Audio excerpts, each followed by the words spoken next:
Guys, welcome to another video. Today we have here a Alfa Romeo Giulietta with a 1.6 MultiJet engine, and the idle is, well, it's really bad.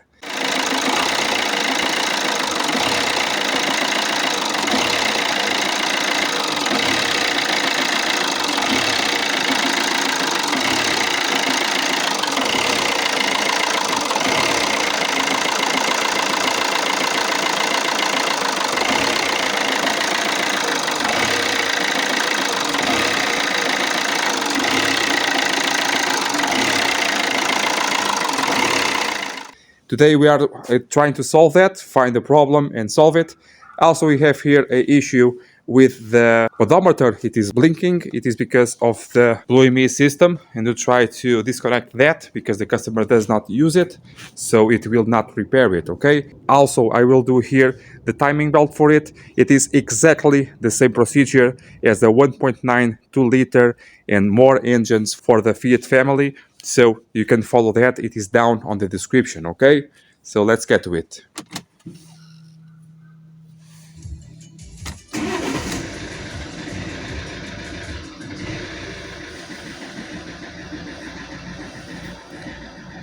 The odometer is blinking. That is because of here the blue meat that is behind this cover over here.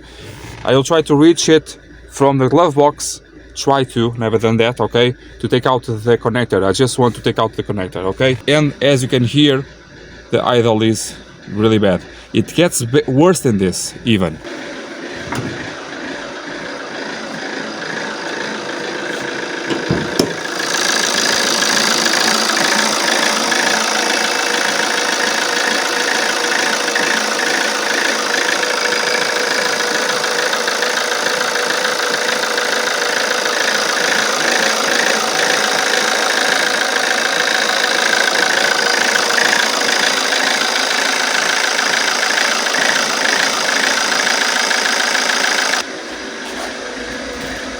Also, when it does this, you can notice that a lot of smoke comes out of the exhaust. Maybe you're not on camera, but you can see the puffs of black smoke when it starts to do this. Hello. Oh, she's shy. So, I think the issue is the EGR system. Possibly not. Possibly the high pressure fuel regulator. But let's try to take out the EGR itself and see if the valve inside is stuck open or not. The smell of it seems to me to be the open EGR, but let's see. Take out these two bolts. So you have one on top, another one on the bottom side. They are the same. T30, they are very fragile. The heads of it are very fragile. So make sure the bit is really square. The bottom one, you can do it by feel, or you can do it from below the car.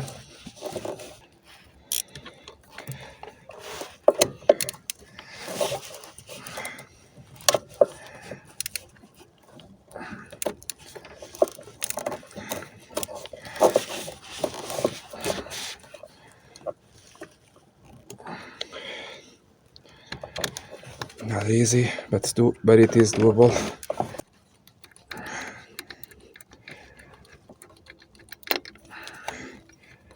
Make sure not to drop anything. Now twist the valve out.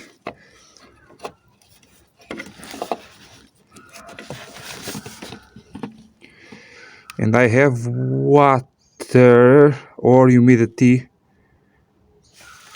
down there. I think it's water or antifreeze. The valve itself seems not to be stuck open, but that water over there, not good. But the coolant level is good, so it can be humidity.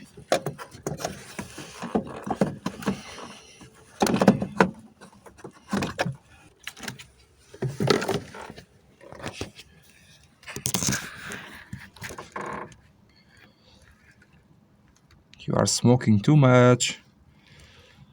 You are smoking too much. Possibly I have a problem with some... I don't know. Truly do not know. So tell you what, I'll try to do a testing gasket, because I can do it on the other pipe to see what's what. Because normally these EGR valves, as they have an internal sensor of the position, if it was a problem with that, normally the car, the ECU, can tell that right away. And this car does not have that. This car just has a lot of smoke on the exhaust. Kind of seems to me to be possibly remapped, but badly. A failed remap, maybe. Okay. That water can be humidity, because I do not have here a loss of coolant, I believe. Again, the customer just bought the car and he does not know the history of the car. Well. So I already do have there the testing gasket to see if the idle goes okay. I remember now that when removing the EGR body, that EGR component, the gasket behind it also seals antifreeze. That's why we were having there the vapor, okay?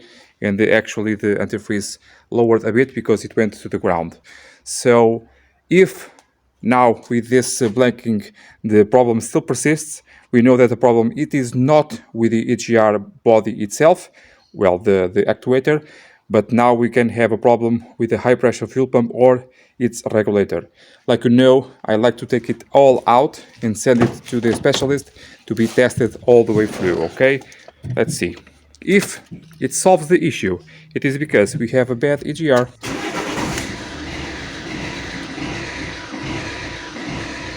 So clearly the problem persists, which means the problem, it is not on the EGR.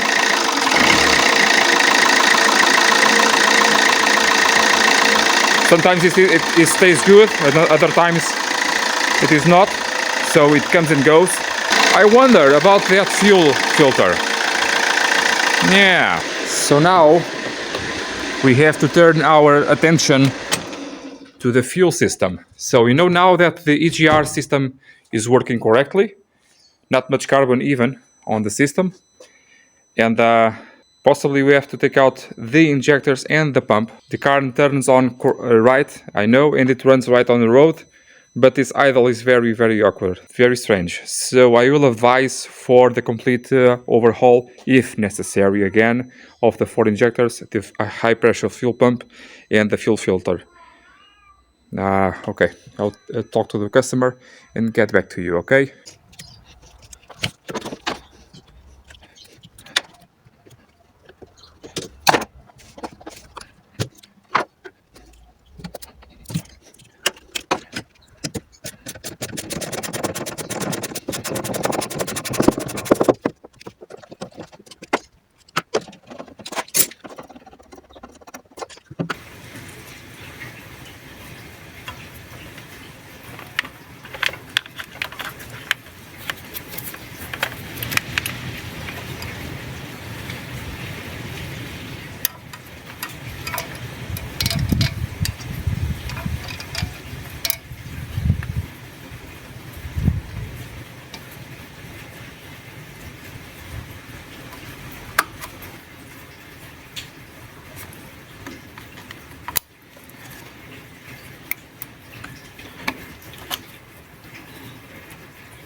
So what have I done so far was to, well, first of all, to clean all this up.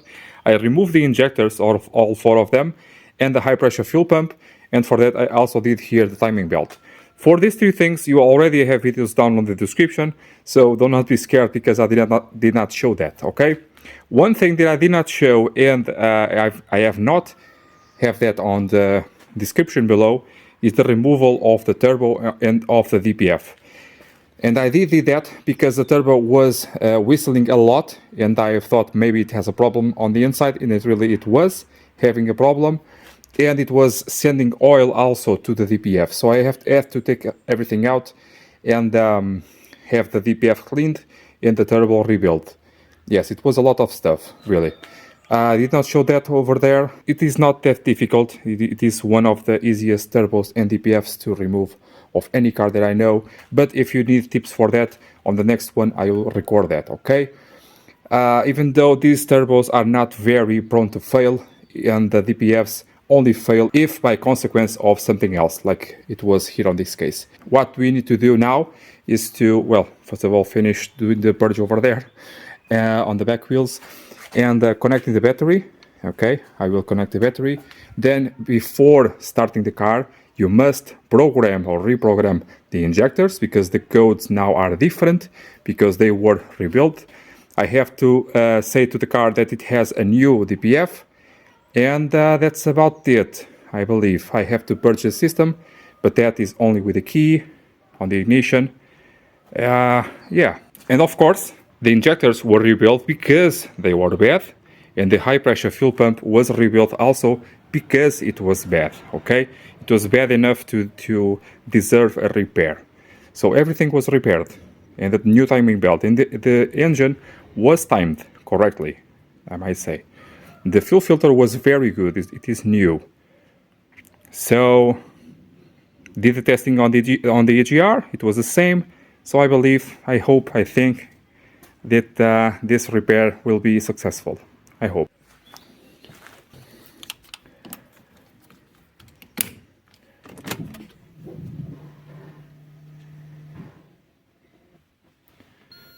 When you first turn on the ignition, a bunch of fault codes will appear for the steering, for the ABS and whatnot. It's normal.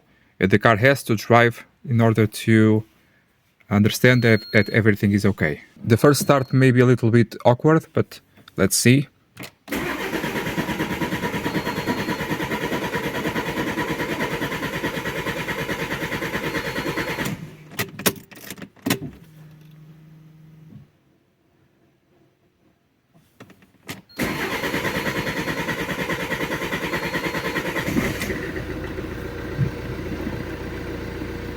Okay.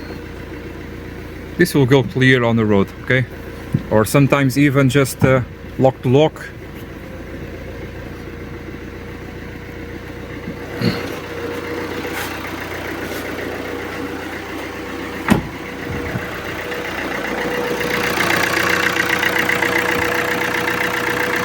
I will let it run for a while, but it seems good.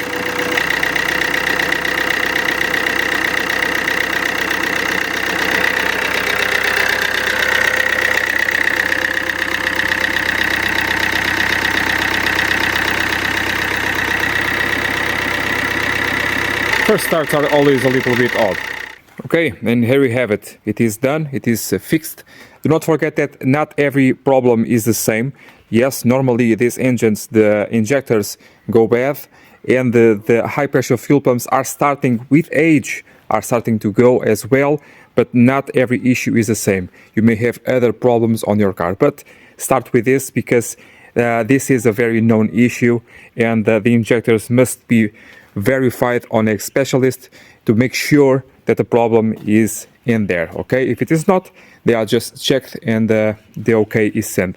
About here the turbo, it is really nice. A new core was installed and it was calibrated. This car has a little bit of a remap, so it is really sweet, but having the DPF still in, it may shorten the life of it. I did not forget about here the Blue in Me system. Yes, you can reach the connector lowering down here the glove box. Okay, you can remove it quite easily. I think in here, even removing here the light bulb holder, you can maybe reach it. But okay, it is quite easy to do here. The bolts all around, come on, here all around the glove box. Just have to take out here this side cover over here to reach it, and then reinstall all over again. The customer does not want the blow in mist system, and I will do a proxy alignment with my diagnosis tool, and with that the odometer will stop blinking. Okay guys, if you need more videos for other areas of the car, I really do have here a lot of stuff. I'm having here, for example, a quadrifolio, a Mito, 170 horsepower with an intercooler hose. I probably will not do a video for that because it is just that, but the symptoms are very known by you by now. So you had a very hard blow on the engine side. That is because you have a rupture on the intercooler pipe. I also do have here this 3-liter V6 24 valve to do a general maintenance, like brakes, like timing, lots of stuff, like all of the fluids and all of the filters. I have another 166 that I'm waiting here for a lock for a door. I have over here a 147 1.6 twin spark to remove the head because it has no compression on one cylinder, the number 4. I have here this breather that you already know about right now. I do have here this 33, it is a crank no start, but it was not, so the car is stopped for about 1 year now, and it was on another workshop. It ran, the customer told me that it ran good, but now does not run, and well, just cranks and no start. And here the Giulietta, I have another 166 3.2 liter V6 24 valve to do everything. I'm talking about really everything: suspension front and back, brakes front and back, control arms front and back, timing belt, clutch kit, everything. Okay, I have another Giulietta over here to do a diagnosis for the LPG system and the gasoline system. I have 2 separate issues right now, and I just got the word from the injectors guy that the gasoline injectors were really bad. So I do have good news for my customer. Okay, and I have here a spot for that 147 to take out the head. I have my 75, my 166. I have here 164 2-liter V6 turbo. It is a crank no start, and I do have already the spark and fuel pressure that I did not have when I start the diagnosis, so I have some progress over here. I already replaced here the detonation sensors and the RPM sensor.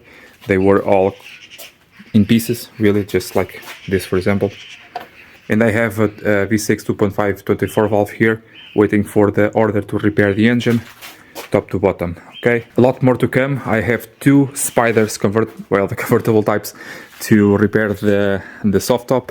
If it is the same as it was on the other ones that I had over here, you can just follow the videos that I already have for that. If it is something new, I will do a video for that. Okay, I see you next time, guys. Bye.